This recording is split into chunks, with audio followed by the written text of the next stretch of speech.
With Persona 5 now less than a month away from release, the title launches on PlayStation 3 and PlayStation 4 in North America and Europe on April 4th, Atlus has shared the DLC pricing and schedule for the game in the West.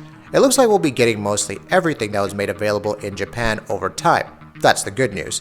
The bad news is that it will be expensive. This DLC, which includes costumes, background music, and homages to previous Atlus and Persona games, looks like it will end up costing you a pretty penny, especially if you decide to go for all of it. You can check out the list on the screen.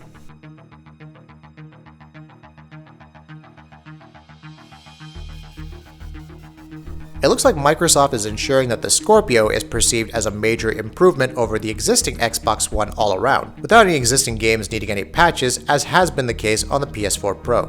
According to a report on Windows Central, existing games that make use of dynamic scaling on Xbox One will achieve their target resolutions more frequently on Project Scorpio. In simple terms, this means that a game that uses dynamic resolutions should be able to hit, say, 1080p, if 1080p was a target resolution for it to begin with, more during gameplay on Scorpio without any intervention needed on the developer's part. Frame rates will also automatically be more stable on Scorpio. But that's not all that the Scorpio will entail. Apparently, the console comes with Shader Model 6 and Shader Compiler improvements. SM6 is an API for creating shading and should bump up efficiency across the board, saving developers time and system resources. It also sounds like this will be made available for standard Xbox One consoles too, in addition to Scorpio naturally.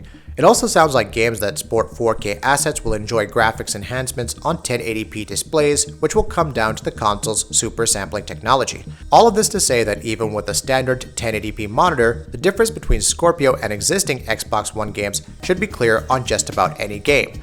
That said, Windows Central's report does note that to get the full impact of what the Scorpio is, you will need a 4K TV enabled with HDR. Unlike the PS4 Pro, the Scorpio will also come with a 4K Blu-ray player with its image output achieved by HDMI 2.0A with wide color gamut and HDR.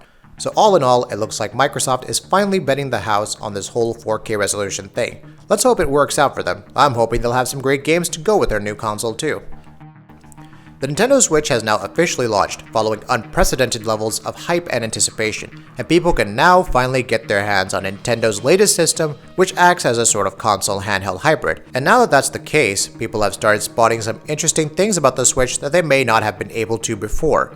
The Nintendo Switch's Pro Controller has a hidden message on it, showing Nintendo's love and gratefulness to their fans. Reddit user Tropiux had found this message and shared it online for all to see.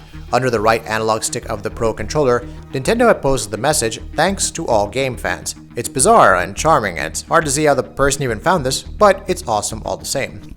Remember that Articuno that accidentally made its way into player hands last year in Pokemon Go? Though deployed prematurely, developer Niantic is still very much on the legendary Pokemon hype train. Speaking to Wired Germany, CEO John Hanke talked about the possibility of legendaries with, "I could safely say, we'll see more of it this year." Since Pokemon Go is composed of 2 generations currently, you could expect to see the likes of Mewtwo, Mew, Ho-Oh, Moltres, Zapdos, and so on at some point. Of course, there is no concrete information on when they'll go live, so you'll have to wait for the time being. Pokemon Go has been receiving relatively strong support since launching last year. The most recent update brought several Pokemon from Gold and Silver into the field, and Niantic is currently working on trading and PvP battles. That'll be it for this video. If you like what we're doing, please go ahead and subscribe, and we'll see you next time.